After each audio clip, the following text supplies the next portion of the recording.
What's up, everybody, and welcome to tonight's episode of the Not Your Average Mark Wrestling Podcast. I am your host, the Tutorial Boss Guapo, and with me is the man that said, "No, Andre, it's cool. Have a drink. I got you." The one and only Rick Elsie. Rick, how are you? I'm doing all right, John. I'm doing all right. Well, we brought you into the show tonight because, of course, and we'll talk about this a little later in the show, Squared Circle Pro Collision Course coming up Saturday night, Jake's Back Room, Lubbock, Texas. It's going to be a good one. I've never known a Squared Circle Pro show not to be.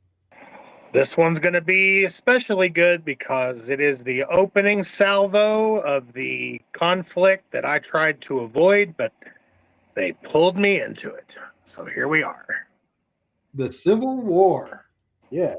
And we're going to talk about that. Like I said, we're going to talk about that a little later in the podcast. Before we do, want to say what's up to Aaron Marie. Want to say what's up to J-Reb, subscribing for a 33rd month. J-Reb, thank you so very much. Appreciate you, brother. We've got Mary Youngblood saying, "Hey, everyone, I got good news." Lay it on us. We like good news. Before we get too deep into things, of course, want to throw some thank yous out there. Thank you to Ross and the boys from Labor 12. They do our intro, outro music. Track's called Head Rush. Album's called Monsters.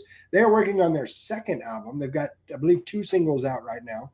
You want to check them out, head over to their website, labor12.com. That's laborxii.com. Thank you to Joe and American Legacy for our Not Your Average merch. We've got the hats. We've got the bandanas. We've got skull caps. We got keychains. We got all sorts of good stuff. Thank you to J-Reb's 3D printing. Now, you see this little piece of really awesome right here? My boy J-Reb. That's some craziness going on here. I don't know what you're trying to say about J-Reb, but I think Cameron's awesome, and he made this. And if you have a logo that you'd like to see in a light box like this, get a hold of my boy Cameron, jrebs3dprinting.com. Thank you to Blind Ambition Studios for our awesome graphics, thewrestlingsociety.com for including us in their podcast room. And, of course, the one who does a good job most of the time, unless he's, throwing clown show stuff out there about Cameron, the guy, Patrick, thank you for what you do. And you may wonder, what is it that Patrick does? He rocks our website, www.notyouraverage.mark.com. If you haven't checked that out, go see it. You can buy merch. You can get bios. You can see a calendar, what's coming up. And then, of course, we have our Discord. It's coming up. WrestleMania right around the corner. Ain't got a place to watch it? Guess what? We're going to be doing a watch-along on the Discord.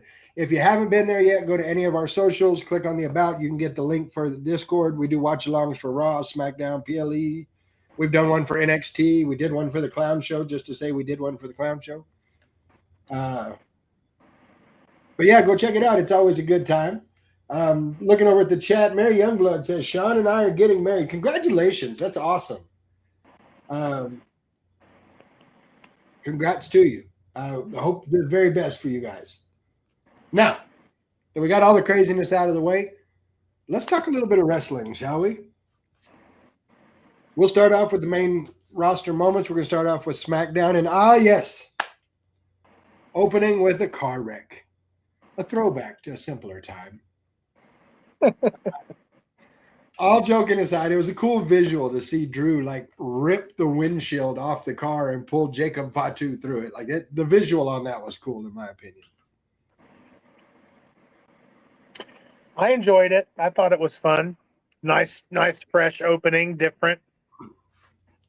And it was definitely, the opening was a lot different than what we normally get with a talking segment, something like that. And I'm going to throw this out there now, while the heat between Drew and Jacob is the storyline, obviously, I'm enjoying the heat between Drew and Nick Aldis. Yes. I feel like there's a match in there somewhere, maybe sometime. I can't imagine that it doesn't pay off at some point with a match. If we don't get some Drew Magnus, I'm going to be upset. Well, I don't think you're going to get Magnus. I think you're going to get Aldis, but they absolutely should do the match. I love the fact that our two GMs are the two most prolific NWA world champions of the past 25 years. Mm-hmm. And that is hilarious to me, and that cannot go untested. They both of them can still go. They need to have at least one match at some point. As long as they don't do the Survivor Series thing where it's Team Raw, Team SmackDown. I mean, that would be the easiest way to do it, but I'm with you. I want to see, if I can't see Pierce versus Aldis, I want to see Aldis versus somebody, and I want to see Pierce versus somebody. Well, the problem is we'll end up with Nick Aldis versus Drew McIntyre, and like if we're going against, going for their, I guess, mortal enemies or main antagonists, you'd end up with Adam Pearce versus Chelsea Green, which I'm not against, by the way. I would be okay with that. That's actually really funny. I think that'd be hilarious. I'd be good with it. It would be a good match. But if we do it like that, that's what we're going to end up with. Looking over at the chat, Mikey's in the chat, says hi, and maybe backlash for Drew and Nick Aldis. Maybe. I can see it. So after Drew and Nick Aldis have their little exchange of words, here comes a very upset Samoan werewolf. It was on from that point forward. So much so that Jacob Fatu put Drew McIntyre on the announce table, did a splash from the barrier onto the announce table, and broke the brand new indestructible announce table. Yeah. Yeah. It was a solid hot start. I dug it. I liked it. That's why we can't have nice things. Jello in the chat. Jello, what's up, man? Glad you're here. Says Pierce versus Danhausen. That'd be some good stuff. All right, so we go into the MFTs versus Damian Priest and R-Truth, or as I have decided to dub them, the whole damn truth. And for 3 weeks, I've been calling this. And for 3 weeks, I had my doubters. This was going to be a good match regardless of who wins, who loses. Like, regardless of outcome, it's going to be a good match. But the ending is exactly what we needed it to be. Yeah. The MFT play the numbers game. The Wyatt Six even the numbers game.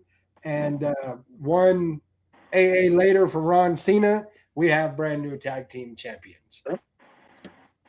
Now, set aside my love for all things Raw, R-Truth.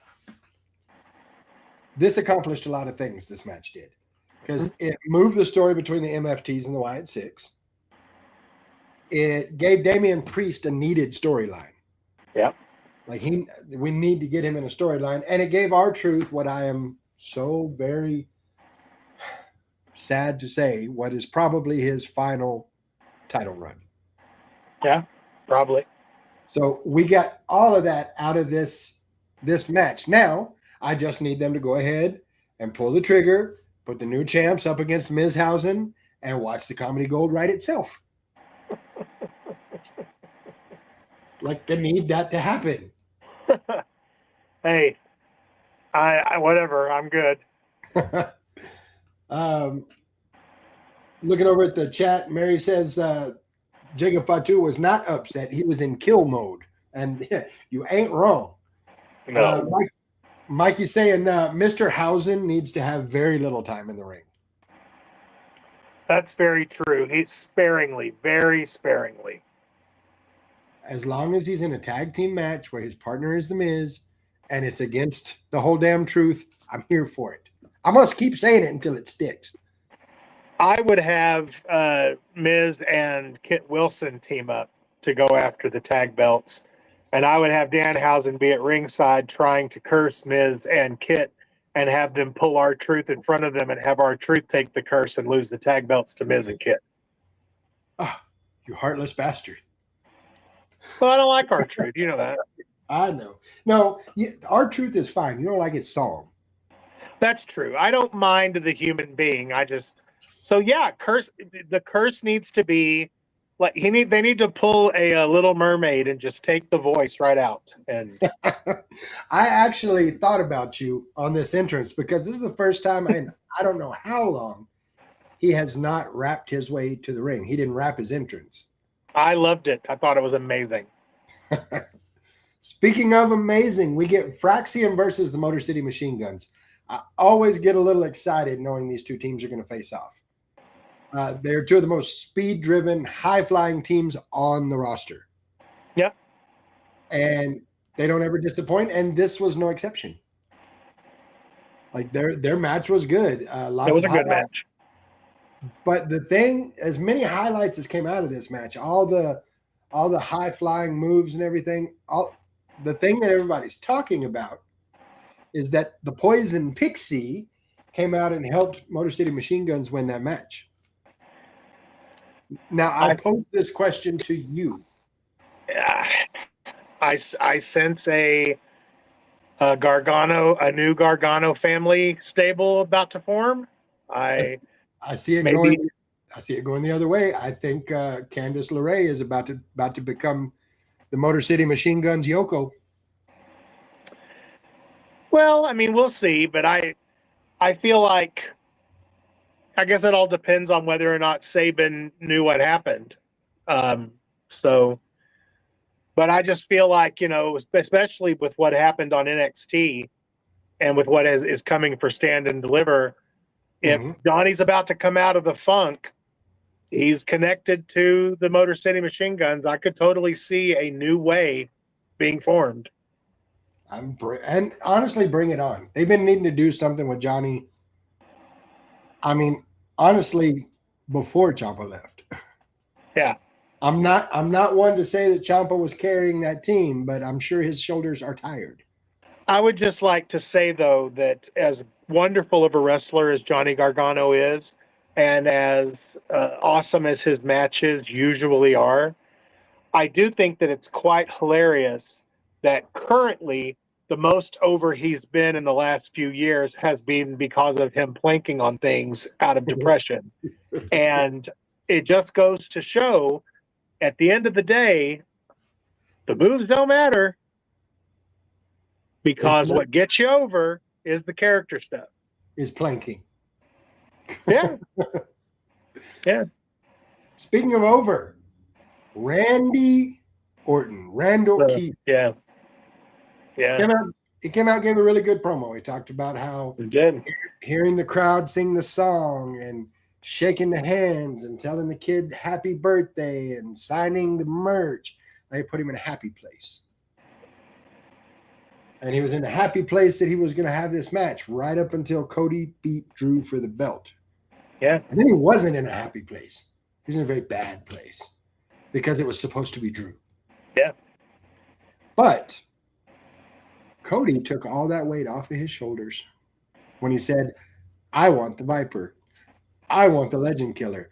I expect nothing less from you. And that is exactly what he got. That's why we saw what we saw last week on SmackDown. Sometimes be careful what you wish for. That is very, very true. I don't know, Randy. I love the fact that they're kind of back and forth. Like Randy's listening to reason, and then he's listening to the voices, and then he's swinging over a little bit to the reason, and then swinging way over to the voices. And riddle me this. Does it not seem that the crowd is becoming the voices? Cody's laid in between the V on the steps. Just got took with a chair. Pow! He's dead. He's died. He died. I cried. It was sad. And the crowd sitting out there going, one more time. One more time. Like, is the crowd not becoming the voices? Well, they are, but the fans are generally pretty hateful dicks. So, I mean, it can be for sure. They constantly chant for tables when they're unnecessary. They chant one more time when their heroes are being destroyed. Chant, do it again or whatever. One more time when it's somebody's life on the line. It's just fans are evil. They can be. They're very fickle. Mikey says, I feel like if Orton 09 would have written it, if he had written his character, this would have been the character he wrote. He would have grabbed the Big Chief pad and the crayons, and this is what he would have come out with. How much do you want to put down that Jelly Roll gets a punt? I mean, yeah, I could see it. Jello in the chat making a good question. Who's on the phone? Who's he talking to? I've thrown a few names out there, but I have something that I've kind of come up with and then decided I'm going to go with. But I want to hear from you first. I think that the person he's talking to has a connection to both the competitors, and I think that the person he's talking to is Arn Anderson. Okay. I think he's talking to Randy Orton. He's talking to himself? He's talking to himself. I think he's talking to himself. I heard somebody pitch that in an email on one of Sam Roberts' recent podcasts, and Sam Roberts said he thought that was the dumbest thing he'd ever heard. Well, good for Sam Roberts. I still think that's what's happening. Sam Roberts absolutely can have his opinion about that.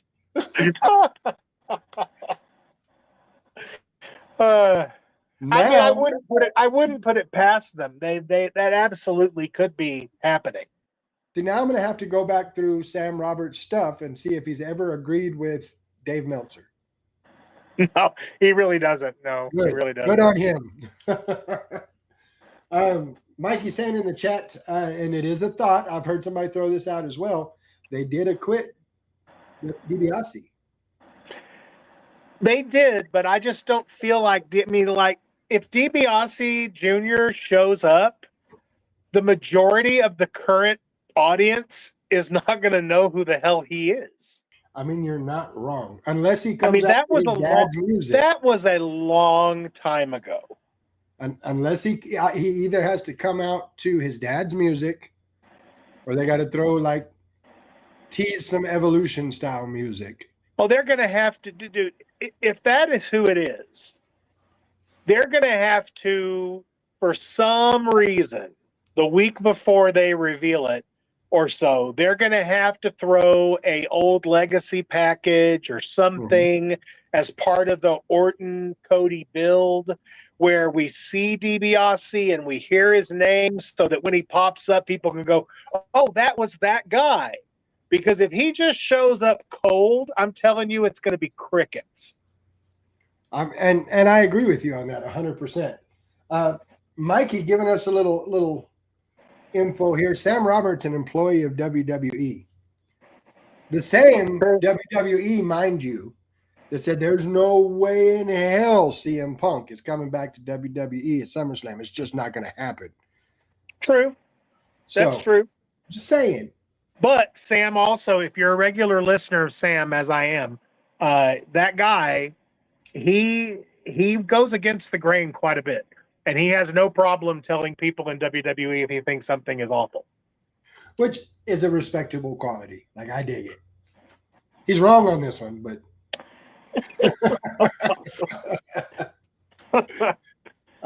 looking over at the chat, we've got SCP-999 making their way in. I'm not sure exactly who that is just yet, but welcome to the show. Glad you're here. Aleister Black versus Sami Zayn. This has been an interesting build. Add to the fact that Trick Williams has put his lemon pepper stepper right in the middle of the build, and it gets even better. But my thing is, and I don't remember whether it was you or Mike that I heard say tonight, the part of Karrion Kross will be played by Aleister Black. Because he is definitely the devil on the shoulder. He is. And that may very well have been part of the reason that they let Karrion Kross go. Because Aleister is a Triple H guy. And Triple H, if he had to choose between two of the same characters, he's going to go with his dude. I mean, and that's fair. Now, before the match starts, Trick and Sammy get into it a little bit, backstage. And so Sammy comes out, and then Trick Williams' music hits, and he comes out, and I love that they do the bright white light, and he's on the little pedestals spinning, and so Oh yeah. This dude has got Booker T written all over him. Well, he owes Bobby Roode some royalties for his entrance gimmick. That's true. That's true. Yeah, Bobby Roode and Booker T getting paid. But he comes out, takes a seat beside commentary. He's going to watch the match. Of course, Sammy and Aleister Black have a great match. Like, how are they not going to have a great match? But it's that distraction of Trick Williams. Mm-hmm. They're out there. They get back. Sammy and Trick get a back and forth going. Trick stands up and does what anybody his size would do, and threw a cup of water at him. Sammy did not take kindly to that. Starts to get in the ring, gets back out, attacks Trick Williams. Trick Williams looks like he's just been, accosted by King Kong. Like he's like, what the hell just happened? Sammy gets back in the ring and immediately eats a black mass right to the face.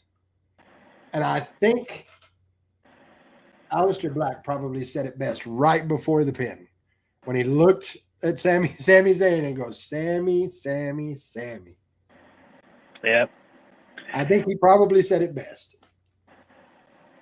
Does anybody else feel like, with all the stuff that's going on with Sammy right now, anybody else feel like Sammy is slowly turning into Kevin Owens? I've kind of drawn that conclusion also, that it's a little more every night. He's turned a little more like Kevin, which begs the question: if and when Kevin Owens comes back, is he going to be a little more Sammy than Kevin? I could totally see a moment where Sammy has gone full Kevin Owens, and in the middle of some terrible, awful moment where Sammy's doing the worst thing he could possibly do, I could totally see Kevin just walking into the shot and catching his eye, and there's a pause, and Kevin just shakes his head and is like, what happened to you, dude? And I would be here for that. Like, I want Kevin Owens to come back. I want him to come back healthy, though. Yeah. Take your time, dude. Here's the thing, and I don't mean, I know this is going to sound shady. I don't mean it to. They don't need Kevin Owens right now. Really, they don't. They don't need anybody right now. They don't need Jericho. They don't need anybody right now. They are doing just fine. There are so many main event guys hanging out there who are question marks as to whether or not they're even going to have a Mania match. The last thing they need is to bring in some part-time legends. Agreed. Agreed 100%. I'm looking over at the chat. I have to offer an apology to Mike. Mike saying in the chat, Mr. Guapo, sir, I've asked you time and time again, please don't make me spit my drink out from laughing. And now I am forced to ask you once again. My bad, Mike. I'm sorry. You talk about Kevin Owens, and the first thing I think of every time I think of Kevin Owens, some people think of the spot with Cody and the ladders. Some people think about the feud with him and Sammy. First thing I think of every time somebody says Kevin Owens is Sami Zayn looking at him saying, look, I think you might have a rage problem. And Kevin Owens going, what? I think about that every time. It makes me laugh every time I think about it. That is fun. So, Jade Cargill comes to the ring and does something champions generally don't do. She takes the mic and says, you know what? We're going to cut all the bullshit. Rhea, come to the ring. Come to the ring right now. And careful what you ask for kind of thing, because, this is my brutality, and here we go. I mean, did she think that she wasn't going to come to the ring? Like, I don't know. They have their back and forth, and Rhea begged, just hit me, I dare you, hit me. And Jade looks her right in the face and says, on my time. Yeah. Gets out of the ring, starts to walk to the back, everybody boo. Until Mishin and BFAB come out. Mishin's got the kendo stick, and they're like, you need to be in there. She's talking to you, and Jade Cargill's like, well, damn. That's the look on her face is, well, that happened. So she starts making her way back to the ring, and she gets inside, and here come Mishin and BFAB. Pull that kendo stick back, swing for the fences at Rhea. Yep. Didn't see that one coming. I'm not going to lie. I didn't see that coming, and kudos to the WWE because I didn't see that becoming a thing. See, I saw it coming, and I was expecting it the second they came out because the previous week there was a backstage segment where after Jade beat Michin, she was talking to BFAB in the hallway in the background, and they left together. They left together. See, I missed that somewhere. See, that you can't see. You can't we have been trained for the last 2 years by Triple H that when there is a backstage segment, we are not to focus on the foreground. We are to focus on the background because there's always stuff going on. Always. Damn you, Triple H, and your Pavlovian ways.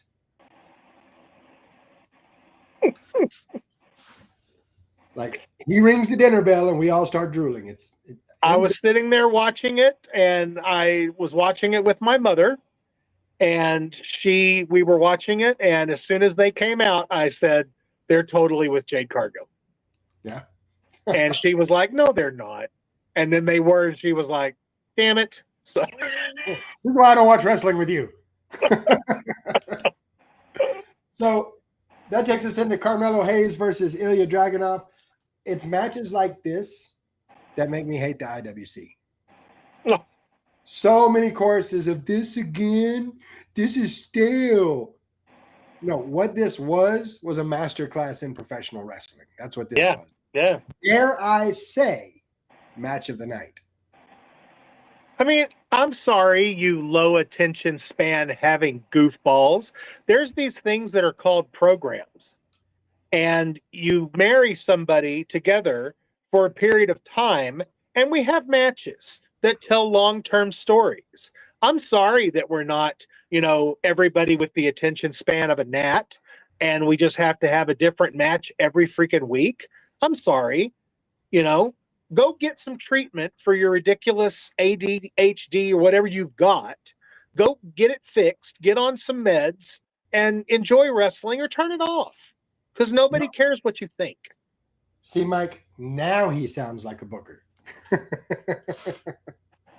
I am a booker. Exactly. Mike in the chat saying you almost sound like a booker.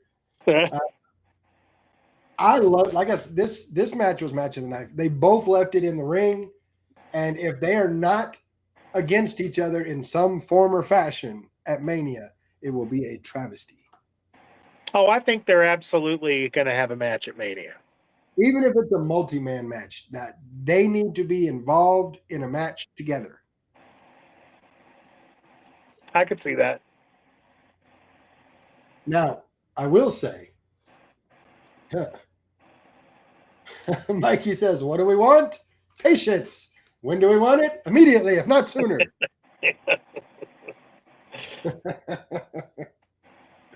Mary Youngblood says, I sit and enjoy the shows. Orion says, hi, everyone. Orion, what's up, buddy? That takes us into, okay. Kit Wilson. Like, when in the entirety of your entire life did you think, A, that it is a good idea to call out Jelly Roll, and B, offer a war of words with someone who not only writes his own songs, but in a different life was a freestyle rapper. Yeah. Like who thought this was a good idea in the Kit Wilson camp? Well, Kit Wilson has some serious delusions of grandeur, and he got put in his place by Jelly Roll. And if you don't think that we're in some form or fashion getting a Jelly Roll match at WrestleMania, you're not paying attention. Oh, 100% we are. Now, I felt pretty sure, and I haven't been doing this very long, but I felt pretty sure that Jelly's got this one. Like they got this one in the bag. But I gotta give Kit some props. He got some good shots in that Ozempic line. That was gold. Yeah. If you listen, I could be upset. I could call you a jerk, but instead I'll point out, or instead I'll use you to show that Ozempic works. Yeah. I feel like there's. I know that the scuttlebutt online has been that it's going to be Kit and Miz versus Jelly Roll and the debuting Royce Keys. And if that's the case, I don't have a problem with that. That there's worse ways to bring Royce Keys in. But at the same time, as much as I'm okay with that, I'm sorry. I know that it sounds like a train wreck on paper, but I'd rather have Miz and Kit versus Jelly Roll and Danhausen. I really, really would. Jelly Jamhausen. Because I don't know. I could see Jelly Roll coming out in Danhausen makeup and calling him Jellyhausen. No, Jamhausen. Jamhausen. Well, okay, I'm fine with that. I just feel like if we don't do something like that, I think we're missing the plot. I agree. So looking at the chat, Mary Youngblood saying him calling out Jelly Roll was not a good idea. We fell over laughing. Jello saying, Kid is what happens when your tag team partner is injured and you try to stay relevant. And he's doing a good job of, by the way. I think they're doing a damn good job of making him relevant. As much as I miss Pretty Deadly, but I mean, dude. You never got your musical. We still need that. I'm still mad that didn't happen last year. I needed a full-fledged production. I needed that to be a special on Netflix. I need the whole damn thing. I need it. If Marvel can do a full-on Avengers Broadway play, WWE can do Pretty Deadly the musical. I mean, bring it on. I'm just saying. Mike says, I laughed my ass off when Jelly Roll said, "You brought a book?" And then started his part of the I almost said rap battle, but excuse me, slam poetry competition. Yeah. I didn't bring a book or nothing. Yeah, I had to explain what slam poetry was to the room. So. Needless to say that Jelly Roll went for Kit's mama with a vengeance. Yeah. Said some how do I say this? Some colorful depictions of Kit Wilson's mother, which caused Kit Wilson to hit him in the corner and beat the hell out of him, which I would just like to add seems a little toxic to me. Jelly Roll hit Kit Wilson's mother so hard she should file assault charges. Yes. And probably if he did half the things he said, she probably should.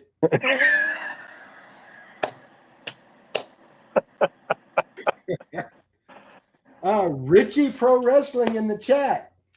Toxic masculinity is relevant, just like how toxic Rick is. See, he's starting it early, John. I haven't said a word, and he's already on it. Have I said a single word up to now about this goofball? And then after today and everything that happened online and all of the back and forth, what does he do? He shows up in your chat and comes at me once again, proving my point that he can't keep my name out of his mouth.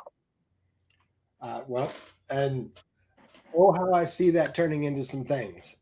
But we're going to move back. We're going to move past the toxic, and we're going to go into the irresistible. The irresistible forces versus the Bella Twins. I'll let you take your pick on which side is irresistible. Yes, Dark Side Link. I know I look different. Work made me shave. I must suffer. Therefore, so must all of you. I'm going to go with the irresistible forces all day because I'm still of the belief that the only reason the Bellas are there is because they weren't talented enough to do porn. Damn it. Throwing shots. All right.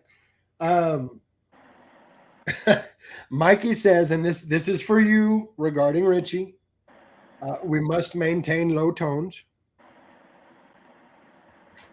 I figure you'll get that reference. I'm not sure everybody else in the chat will, but you'll get it. Irresistible Forces. This was a better match than I thought it was going to be. Like, I was expecting a squash match. I'm not going to lie. Bellas haven't been in the ring together in how long? 10 years? 11 years? It's been a long time. So I was not expecting as good a show out of them as we got. And I was expecting them to possibly, and I may catch some hell for this, but I expected them to possibly need to be carried a little bit through this match. And it didn't really feel like they were. So good on them. They gave the champs a run for their money. Charlotte and Alexa came out to have a look-see at what's going on. And we come to a point where, I don't remember whether it was Brie or Nikki that was outside, and we grabbed a chair. It was a chair, wasn't it? Mm-hmm. Yeah, Jade grabbed a chair, going to go over there, but no, Charlotte's not having it. Takes the chair, does the kick. Ref throws the match out.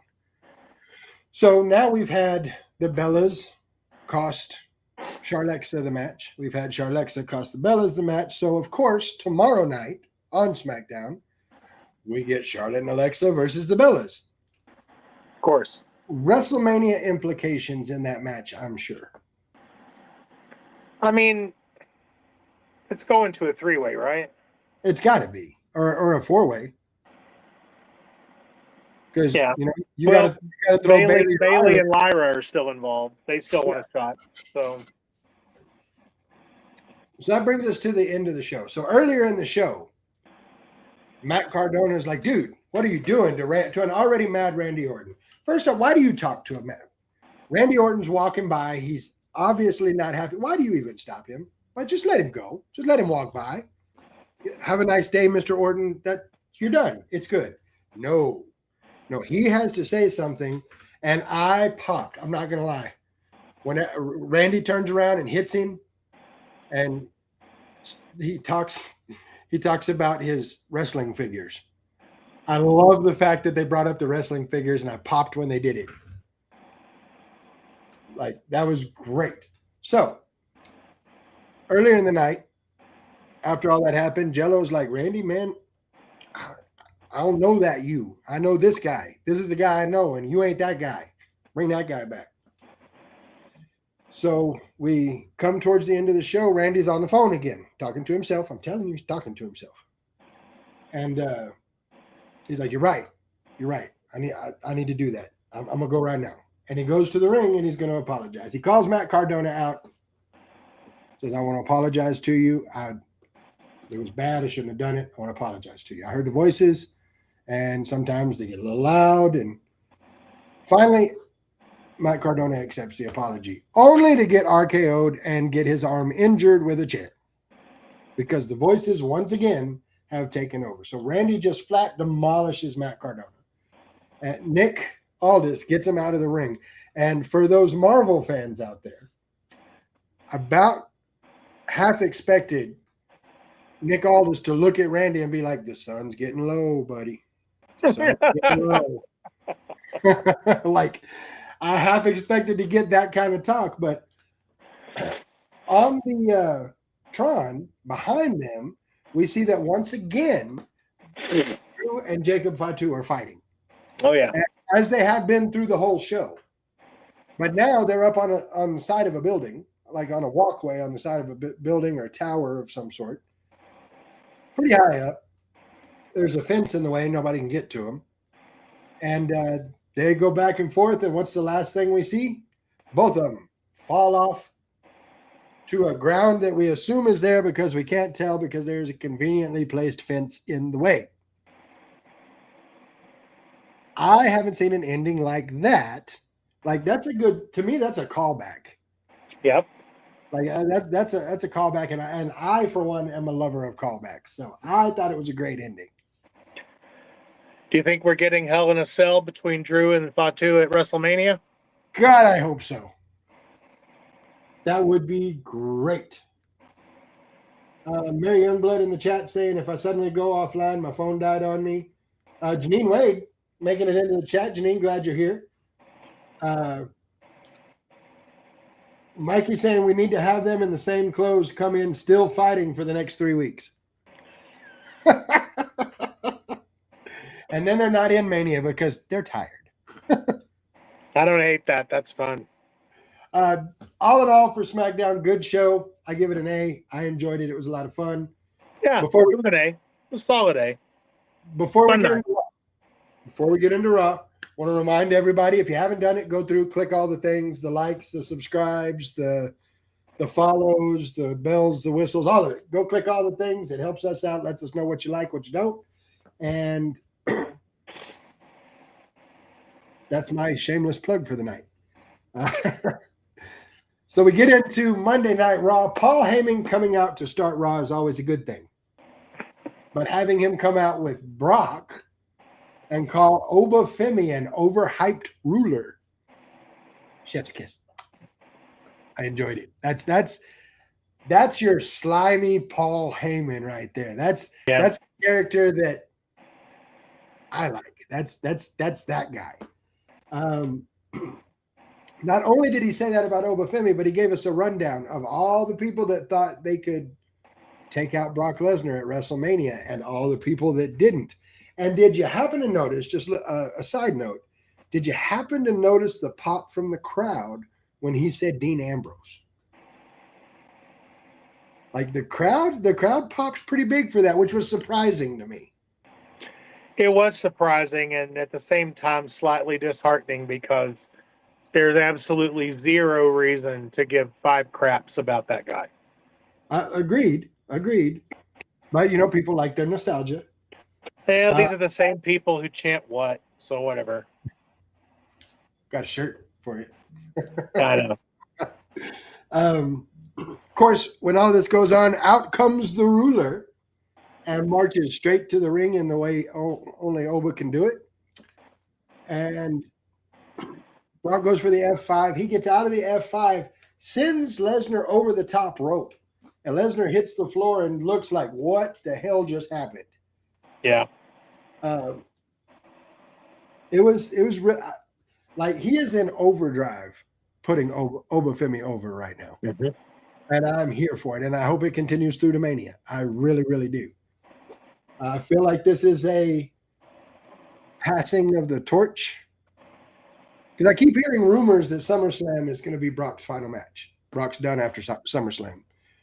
He's got too much time invested in his kids right now. And they're old enough and the things that they're doing to be worried about coming to TV. The main reason that rumor is going around is because number one, it's in Minneapolis, or it's in Minnesota, right? And the other thing that people is that Cena made a comment, I believe when he was being interviewed by Cody, he made a comment about Brock and SummerSlam that people feel like he kind of gave something away that he didn't mean to. Okay. So I think that's where a lot of the narrative is coming in. I'm not saying it won't happen, but I feel like if this is Brock's last year, if he's going to go out with the Oba feud, that's fine.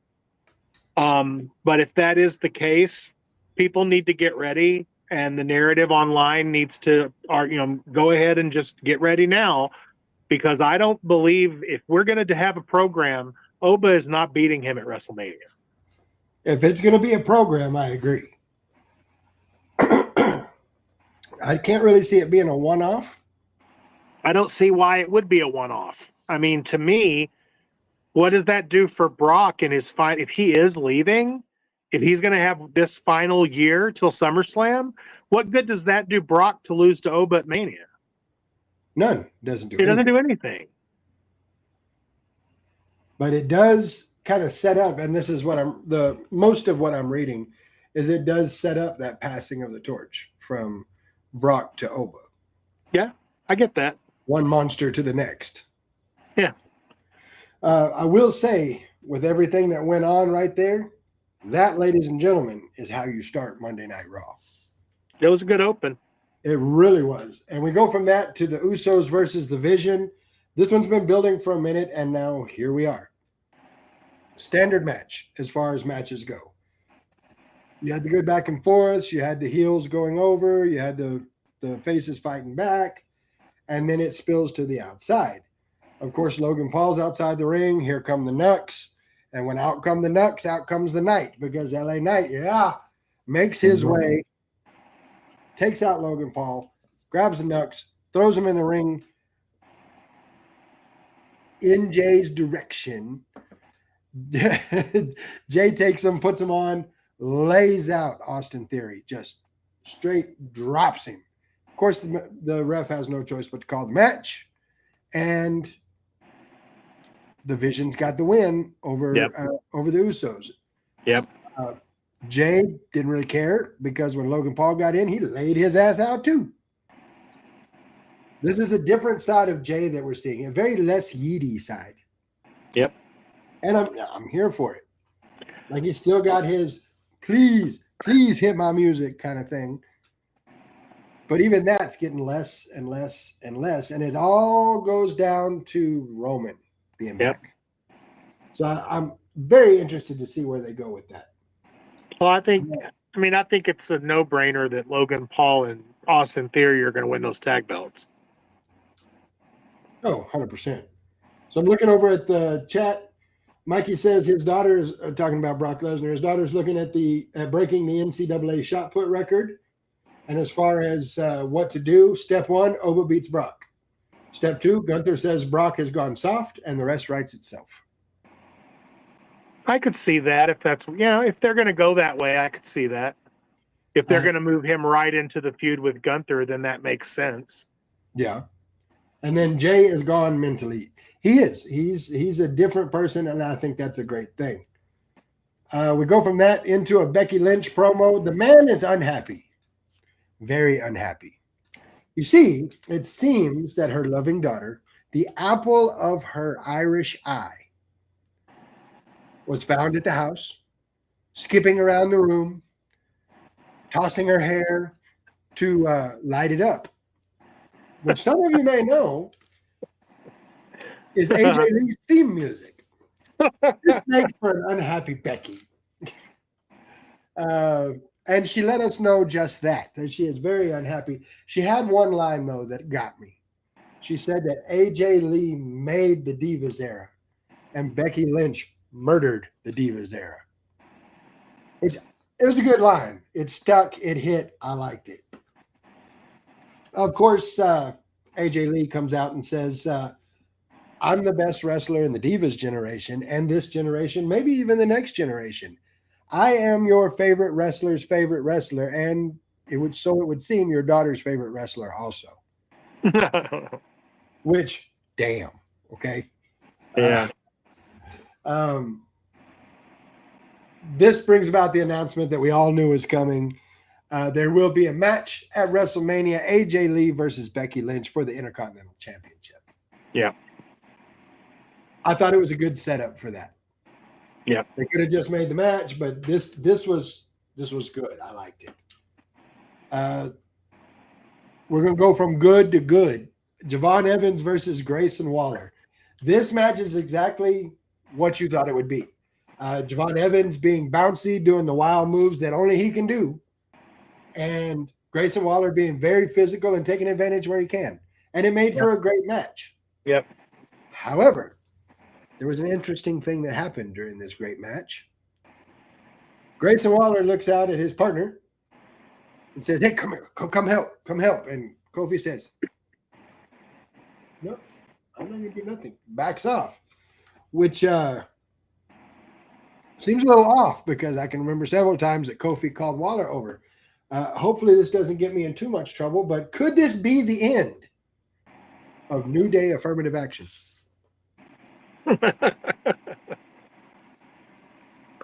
That's like, funny. are we trying to send out Grayson Waller and bring in Javon Evans?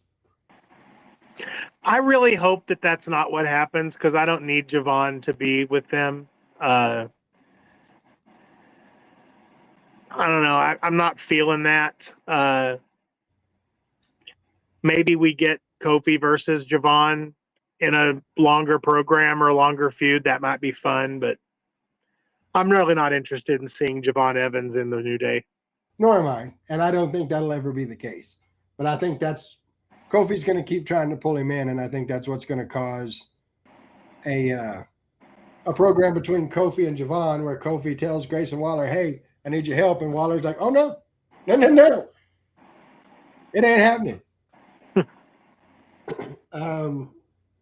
Mikey says I cringe every time I see the cutter. I do too, and we all know why.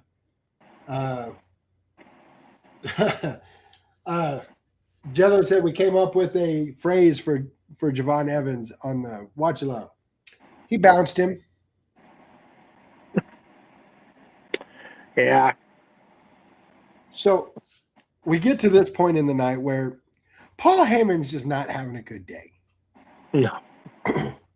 His beast got dumped over the top rope. His tag team is half conscious at the moment because Jey Uso laid him out with Nux. He's just not having a good day. And so what's he have left? He calls out Seth Rollins. Seth freaking Rollins. Much to the chagrin of the Boston crowd. Says, let's just take care of this right now in the ring. Bring your ass. Let's go. Which brings out Seth Rollins. And here he comes. And then Paul Heyman is Paul Heyman. And I think the Boston crowd might have forgotten that Paul Heyman is Paul Heyman, because out comes some of Boston's finest to remind Mr. Rollins, Colby, that there's consequences for breaking a restraining order, which he had done. Were we told in advance that there was a restraining order? We were not. I don't believe we were. We were told as the cops were approaching that I filed a restraining order. You can't be within 50 feet of me. That was the only thing about that whole angle that seemed wonky to me. I felt like they withheld information that made me not really understand what was happening until they gave me the information. So that doesn't seem like something they normally do. And I agree with that. So Boston's finest start pushing him back, pushing Seth back. You need to go to the back. And Paul is being Paul. You know what? You're going to jail. Your wife's going to leave you. You're going to be a financial wreck. And I, Paul Heyman, am going to adopt your daughter so that she'll have a male role model. That's all that needed to be said. Seth Rollins broke free, heads to the ring, beats the hell out of Paul, and leaves in handcuffs. Now, all three of the Shield members have now been arrested on WWE television. That takes us to Bayley and Lyra Valkyria versus the Kabuki Warriors. This was a really good match, though. And I think it's just storyline, but Bayley seemed kind of off in this one. And I think it's the storyline is the frustration that she's trying to get to Mania. Yeah. Which is why I think it'll be a four-way tag team match, because Lyra and Bayley aren't going to Mania. Yeah.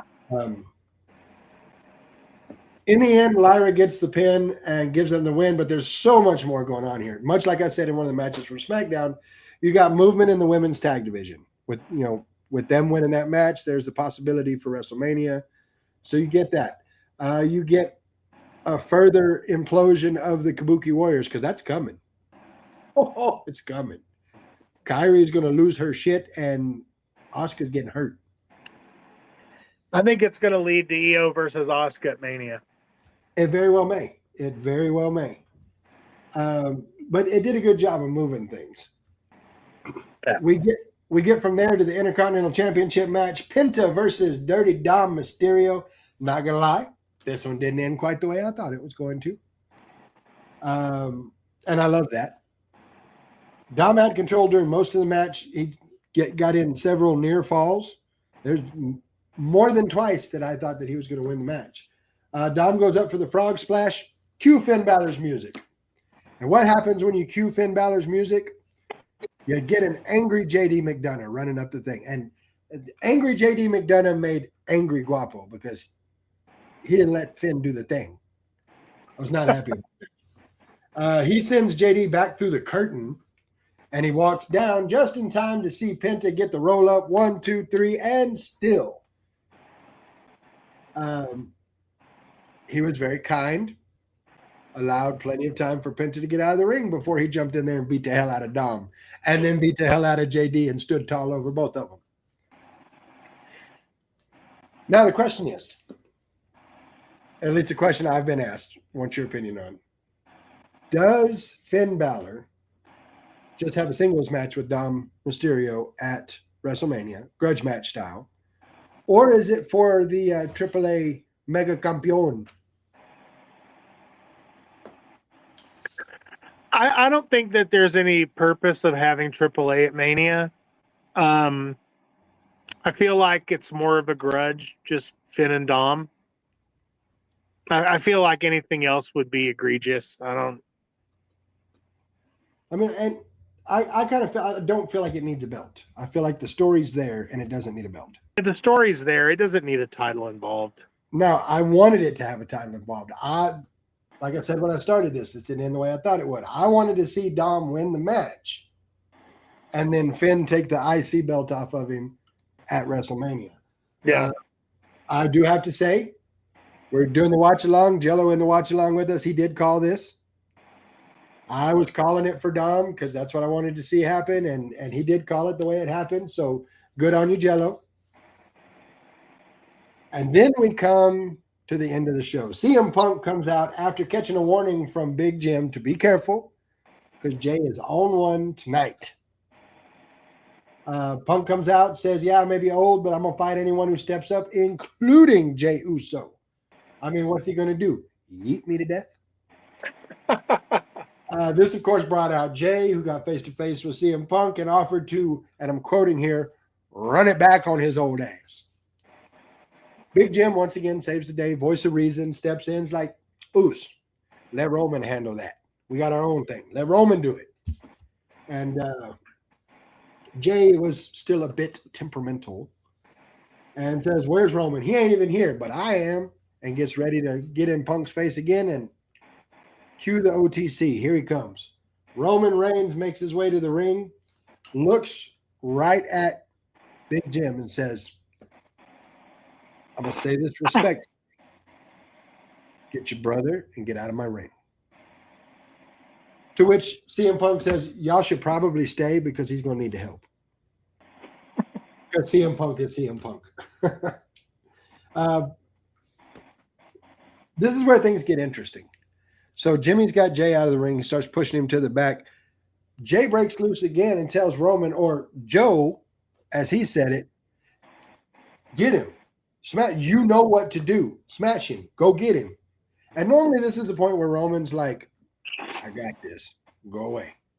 But no, he did it. Like, just bam. It's like he flipped a switch and he delivered the spear, got the Superman punch, put Punk through the announce table, which is still supposed to be indestructible and is not, with a power bomb. Like, tore him all the way up. Yep. And then said, I'm not the one that needs help.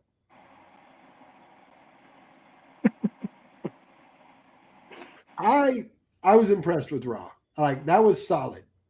We moved a lot of storylines. I'm here for it. I'm also going to give Raw an A for the week. I concur. Job. Good job, WWE. Creative. Good stuff. Now, we're going to talk about a couple of things. Grind my gears a little bit. In a segment I like to call Grind My Gears.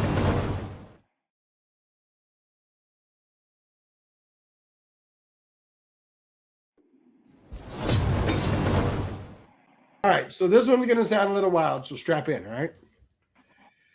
AEW, the clown show, is moving towards a brand split because it worked so well the first time. Now, in theory, I get it. You got a big, bloated roster. You got 237 3/4 championship belts. Let's split it off into shows and make some of them proprietary. In theory, I understand what they're doing. Yep. What's driving me crazy about this is listening to people be just completely fuming about it.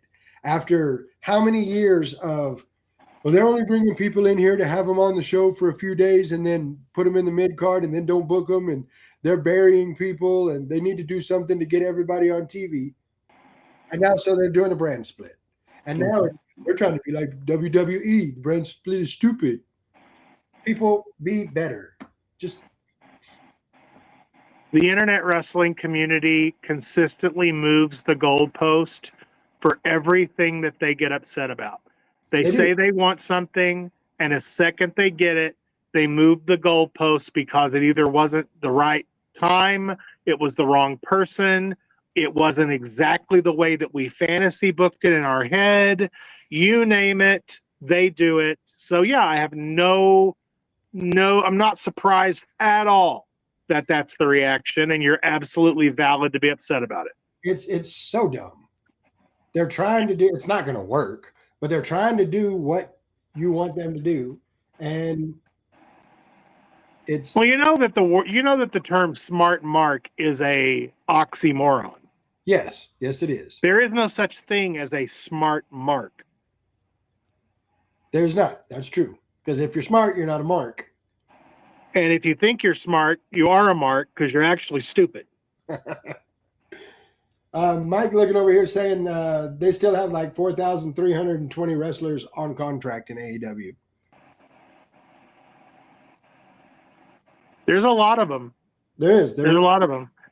It's at least 5 scrolls on Wikipedia to get through the whole roster. And that's big scrolls. Oh yeah. That's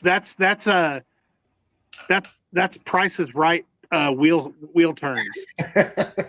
That's Showcase Showdown level scroll. Yep.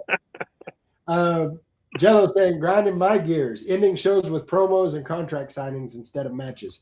It gets old. It has its place, but it does get old if it's every show.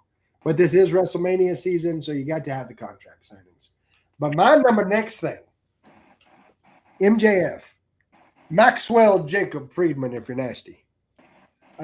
He laid out this long rant on independent wrestling the other day.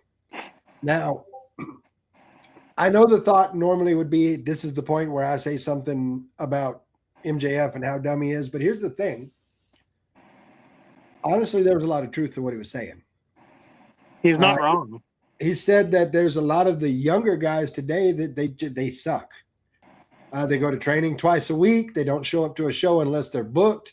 They don't make the drives to help set up ring. They don't get the reps in. Like there's a whole generation that doesn't do these things, these basic fundamental things. Mm-hmm. And then bitch and moan and complain, why am I not signed yet? Now, he did say this does not apply to everybody. This is not a blanket statement. There are those that are out there putting in the hustle and getting the work done. And being involved with the independent wrestling scene myself, it makes me happy to hear things like this, like MJF saying these are the things that I see in independent wrestling that aren't doing right, and then turn around and look at the way the kids are being taught at schools around here, like Lubbock Pro Wrestling 101.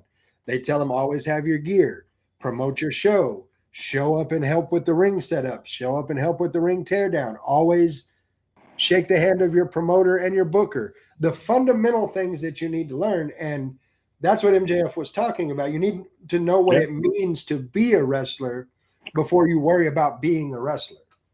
And I thought that was really, really good. And I can say with assuredness that he's not talking about the West Texas independent wrestling scene, because that's not how we do it around here. Nope. But in principle, he's not wrong. He's not. Last thing, Ricochet is back in the news again. After saying what he said, and we're not going to go through all that again, but after saying what he said and delivering an obviously forced apology, which apparently was not a forced apology. Why? Because Dave Meltzer said that was all him, that the higher-ups had nothing to do with it, and the fact that he did it shows maturity.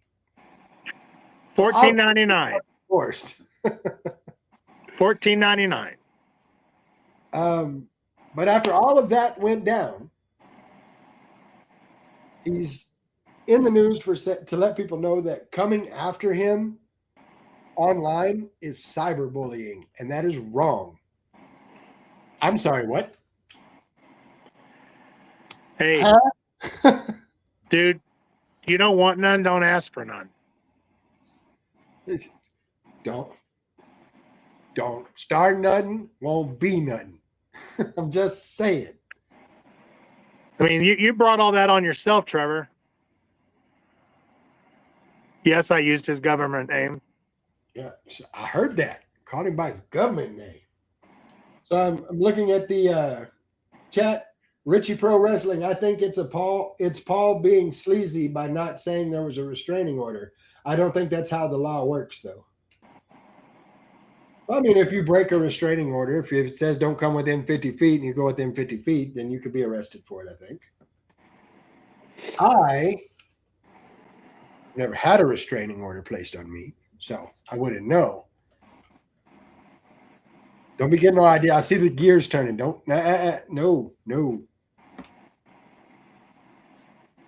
But speaking of things that could get people a restraining order, let's talk about Squared Circle Pro Collision Course and the Civil War.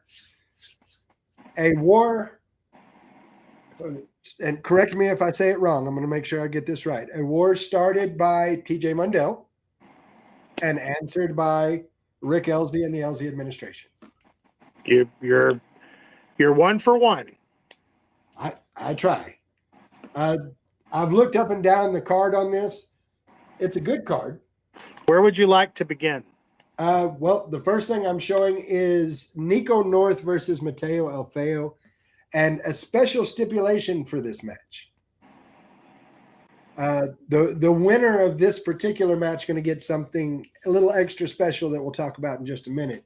But just the two people involved in the match, you know this is going to be a good match. Nico North has proven time and time again he's very powerful, and he's got really good ring awareness. But you cannot keep Mateo El Feo down, period. This match does not figure into the Civil War tally of points because this is not a TJ Mundell versus Rick Elsie match. This is a 101-centric match for the six-pack challenge spot. Mm-hmm. So this is not going to figure into Civil War point values. This is a separate thing from the Civil War. I just wanted to point that out. And it's as good as that one's going to be. We have one more where the winner is going to go on to fill a spot in that six-pack challenge. That being Jesse the Kid James versus Cisco Kid. Now this is a Civil War bout. Now it's kind of interesting because from what I understand, they're not going to be coming to the ring alone. No, they've both had paperwork filed to have seconds in their corner. Jesse will have Miles Journey, and Cisco Kid will have Joshua James. Which, I mean, that's kind of a low blow. I'm gonna grab your brother, and he's gonna be in my corner. That's some CM Punk, I'm gonna steal your wise man shit. Well, I mean, look, Jesse and Joshua don't have the best relationship. They fight like brothers. It's kind of the way I see it anyway. Yeah. Now, the winner of the last match we talked about, the winner of this match, go into a six-pack challenge. So let's talk about that six-pack challenge for a minute. Tino Valentino, Keelik Sunrise, Ryan Justice, Stevon Remsen, and then, of course, the winners of the two previously talked about matches. That's correct. And this is for the Squared Circle Pro Golden Spread Heritage Championship, a new inaugural championship, yes. And this is a six-pack challenge, and in SCP, six-pack challenges are not just six-man clusters. They are running triple threats. And the way that it works at SCP, it is not traditional triple threat in the sense that there's no disqualification or no countout. This is 3 men in the ring until a fall takes place, which can be pinfall, submission, countout, DQ, or ref discretion. And then a fourth person will come in to take that slot, and so on and so forth until all 6 men have been in the match. And having seen some of these matches before, it gets crazy. Like you may end up with, if you're the fourth person coming out, you may end up with 3 people in the ring. You may end up with 1 people in the ring, or 1 person. You may end up with all 6 people in the ring at some. No, you can't end up with all 6. You can't do that. You can't get all 6. It's constantly 3. You'll never have more than 3. That's true. And the thing is that it's interesting because we won't know the order of entry until we know who the qualifiers are, because it will be during intermission when the participants will draw the lots to determine their order of entry. Now, and I was going to ask about that, pulling the curtain back just a little bit. How is the order decided for a match? It's the same as like if we were doing a gauntlet of any kind. They will draw lots, and obviously for the administration purposes, it would behoove us if Jesse made it into the match, because if Jesse doesn't make it into the match, I only have 1 administration member in the match. And so if Jesse makes it in, then obviously what I would be pulling for, what I would hope would happen, would be that Jesse and Steve-On would be part of the opening 3, because then I would have the advantage for the entire match. So that would be great. If Jesse doesn't make it in, then my hopes will be that Remsen draws lot number 6, so that he can come in, mop up, not get my title. So we'll see what happens. Look, everybody that is potentially in this match and the ones that have been named for the match, they are all capable. Very. But I can also tell you that match, the 6-pack challenge, will be the main event of Collision Course. A very, very worthy main event, just from the talent in it. Now, a little bit of personal issue with one member of this match and yourself. Does that play into anything in the way you look at this match? That being one, Ryan Justice had some pretty strong words for you back in November. Well, of course he had strong words for me, because that's all Ryan does is run his mouth. But Ryan's in this match because Ryan deserves to be in the match. Ryan is a very capable wrestler when he wants to be. But when Ryan Justice has his back against the wall, he either turns into a murderous, rampaging entity known as the Rogue, which is the guy I wanted to bring back. But since he chose to just be Ryan Justice, he's gonna Ryan Justice this up just like he always does. And I don't see any way that he comes out on top. It'll be interesting to see who does. There's a lot of different scenarios that could come out of a 6-pack challenge like this, and I, for one, am here for it. Mm-hmm. Brian Rage Rivera with an open challenge. Now, I saw on the information online that he's going to be going up against Jordan Slade, Grandmore, and Baby Samoa. We don't know who his partners are going to be, though. It is supposed to be a 6-man tag. Okay. Now, I don't know who he's going to convince to get in the ring with him, knowing that standing across the ring from him is Baby Samoa, the guy who has had Brian Rage Rivera's number for the last year and a half. Jordan Slade, the iconic Arrogance, who is the 101 champion, and G5, the former champion, Mr. 6'7" himself. So, I don't know what Brian's thinking, and I don't know what poor schlubs he's leading to the slaughter. But yeah, it's either going to be a 3-on-1, or Brian's going to get 2 other people hurt. That's about as straight up as it gets. Now, I do have to say, I have to play devil's advocate here. I don't expect anything less. Go ahead. Brian's got some connections, so there are some people that he could bring in that I feel could be a solid match.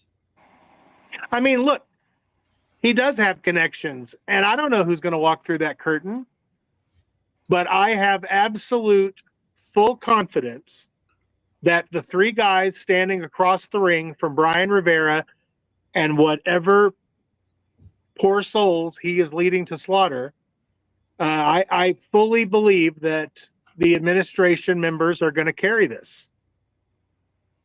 It's going to be interesting to see, and I'm interested in who Brian's going to bring in because, like I said, Rage has got some connections. So I feel like we're going to see something here. What I don't want to see is it be 3-on-1, but Well, it is a possibility, I guess. But it is a possibility, but and there's also a big narrative online. So let's just talk about the elephant in the room. There is a big narrative online, mostly being put out there by a specific individual that I don't feel like deserves to have his name said.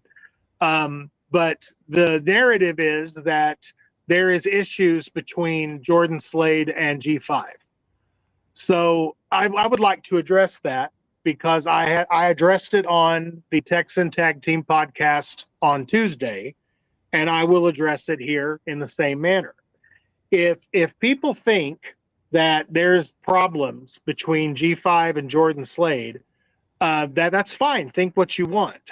But at the end of the day, what happened, and what happened was we didn't have G5 in a match at Fatal Attraction on purpose because I didn't want him defending that title on that show, because that show was booked by Joseph Norris and the trainers of 101 outside of the auspices of Lee XL, who is the GM of 101. And I knew that if G5 was put on that show, he would have the deck stacked against him.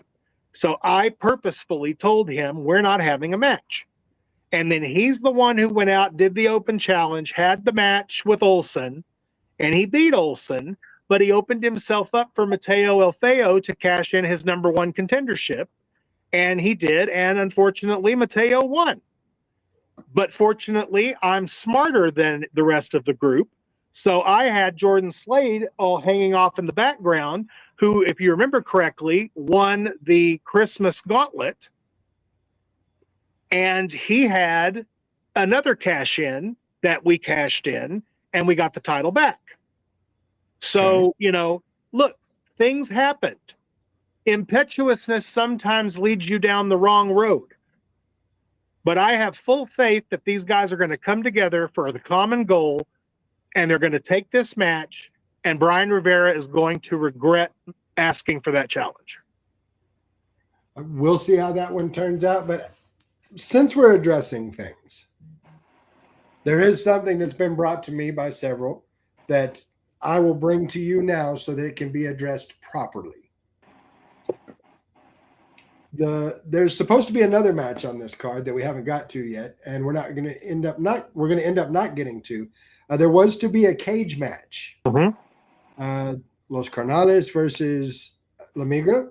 Yes. And that was to be on this show. It has been moved to May. Moved to Tornado Slam, yes. Moved to Tornado Slam. There are some questions as to why that is. And before you answer, I will give you the reason the question's being asked. It would appear that you know that we are in this business. We are a crowd-facing business, mm-hmm. and so optics are very important. Mm-hmm. And so the most common optic that's being given is that perhaps we're moving this to save champions' titles. Well, that makes no sense, and that's a narrative that's pushed by people who are upset because they're just not getting the match that they want when they want it. But I've already addressed this online, and I'll go ahead and address it again since you asked. Everybody seemed to be pretty put off when I said that Emilio wasn't going to get his shot that he earned in the Gauntlet Armageddon until Tornado Slam. I was making him wait till Tornado Slam. If you remember correctly, the stipulation that was put forth in the cage is that if Carnales loses the match, all of them are gone. True. So in order for Emilio to get his shot at Tornado Slam, moving the cage allows that to happen. Cage matches are always the last match of the show. That means Emilio gets his shot at Gringo before the cage, and then regardless of the outcome of Gringo and Guzman, when Carnalis loses their match, which they will, and they're all gone, then Emilio can't say he got screwed out of his title shot. That's a very valid point, and I appreciate But again, I get no praise or thanks for any of that. I get no one puts me over for the decision to make sure that people get what they want. So, whatever. Draw your own conclusion. It doesn't matter. Cage match is happening at Tornado Slam. And if people are upset about it, sorry, Diaper Baby. I don't care if you're upset or not. You don't get a lot of Diaper Baby these days. Well worded. Your explanation does make sense. And I just wanted to make sure there was a platform with which to explain what happened. You should know me well enough by now, John. I don't do anything willy-nilly. No, and I'm aware that you don't. Like I said, I've got you here. It was brought up, so I'm putting it out there so you can talk about it, giving you the platform to do so. That's all this is. And everybody could draw their own conclusions, whatever, doesn't matter. It is what it is. Here's where we are. Now, while that match won't be happening on this show, on Collision Course, there is another match that will, and that is Jeb Bingham versus Draven Reeves. Yes. No love lost in this match. However, it is not for the iPay-per-view championship. No, this is just straight grudge match. If Jeb wants a shot at that title, he'll have to beat Draven here to earn that. Okay. And that very well may be the case. Jeb looking better than he has in years. He's focused. Is he focused? Because I'm pretty sure that recently the wild card has started to come back. So is he really focused? Because I think he's all over the place. All I heard for the last 2 years was that Jeb is enough. Well, apparently not, because here comes the mask again. So is he really focused? Well, glad you brought that up. At our show a couple of weeks ago, there was kind of a moment, no mask, but there was kind of a moment where there was very wild card-esque. Well, he wore the mask at the Gauntlet in November when he came back. Okay. Well, that in and of itself, I know. I mean, I'm aware of what goes on at your show, dude. I know what happened. That in of itself, does that not give you a small piece of concern for Draven? Because while Jeb is enough, wild card is unpredictable. Wild card is unpredictable, but Jeb has always had an issue keeping focus on the now.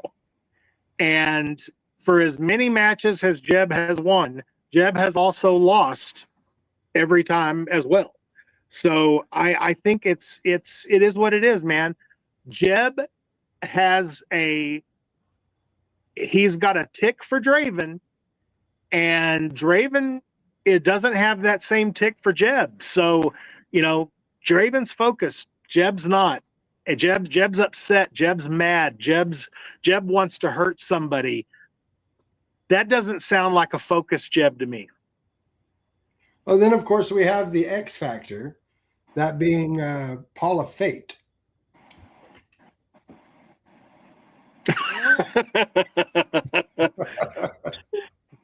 Hey, you've only said her name once, so be careful. I'm having to look around. Should I say it real quick? No. Paula.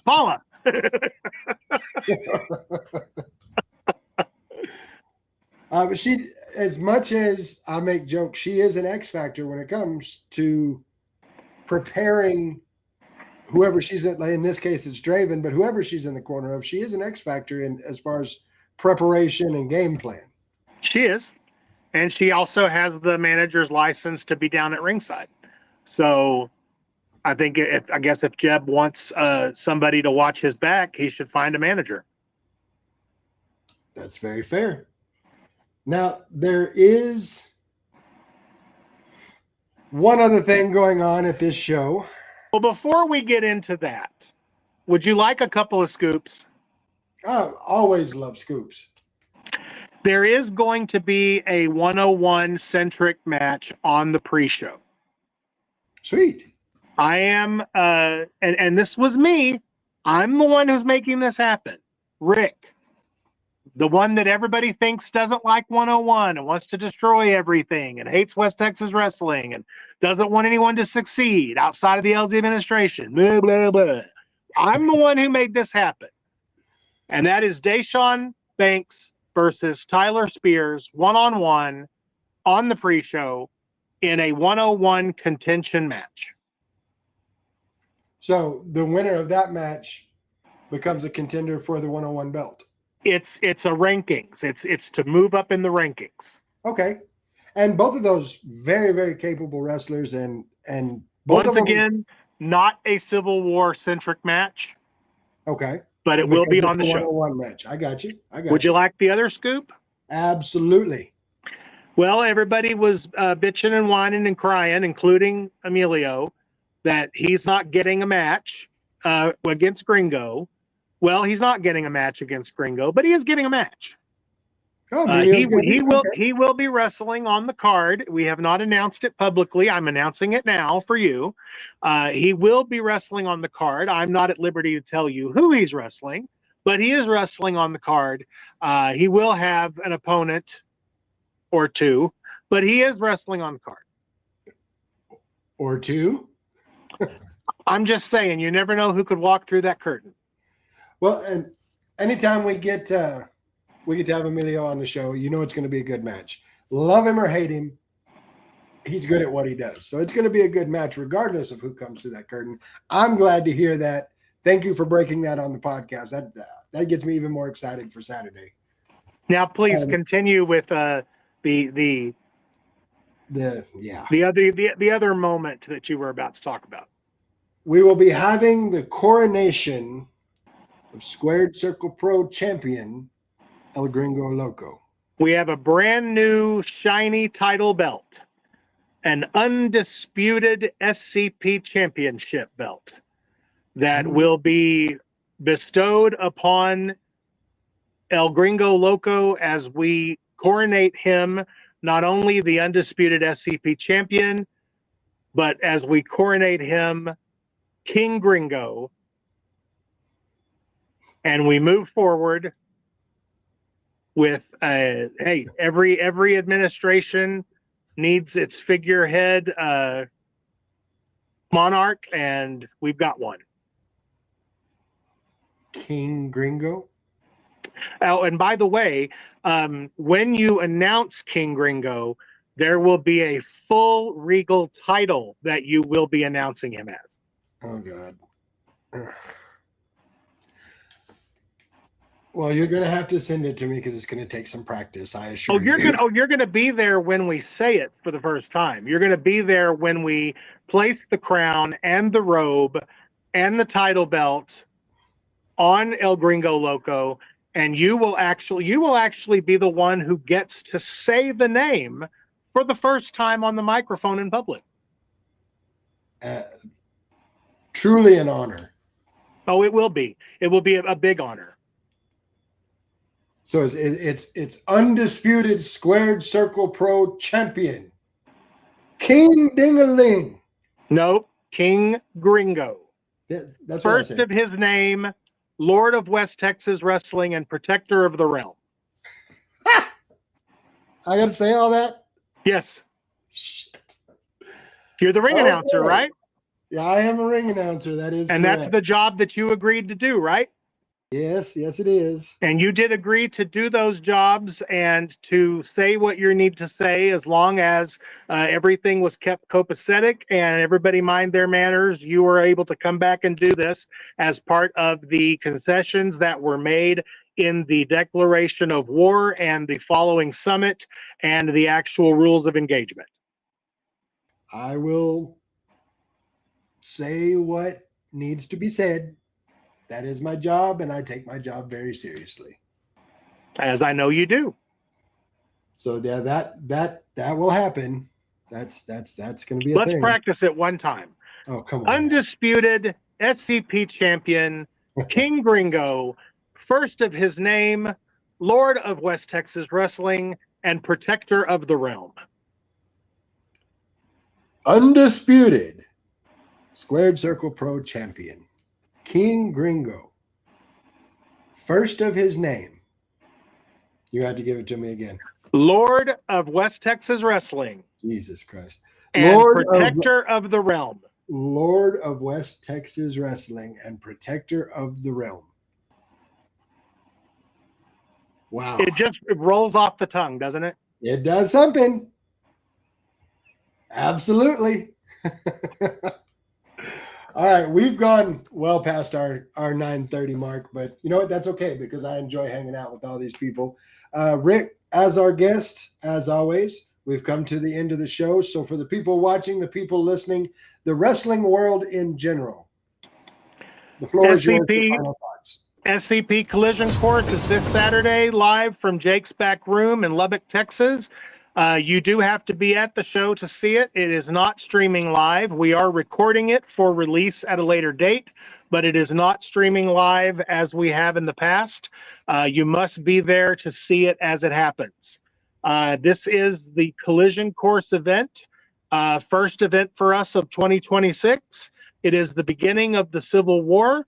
And if you were there last year at Tornado Slam for the town hall and the beginning of where we are now, you know that I said that certain things were going to take place by the end of the year, and everything that I said would happen happened in 2025.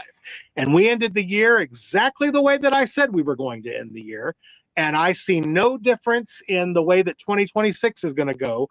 TJ Mundell is going to regret the day that he declared war on me, because regardless of how anybody feels about me personally or whatever slander they want to throw at me online, you're never gonna get past the fact that I'm one step ahead, two steps ahead, sometimes three steps ahead of all of you. I am always the smartest man in the room, and everybody needs to just get ready, because everything I said was going to happen is going to happen. And at the end of the day, the naysayers and the people who stood up and decried and said, boo, we're not going to do this, all of you, it's on y'all.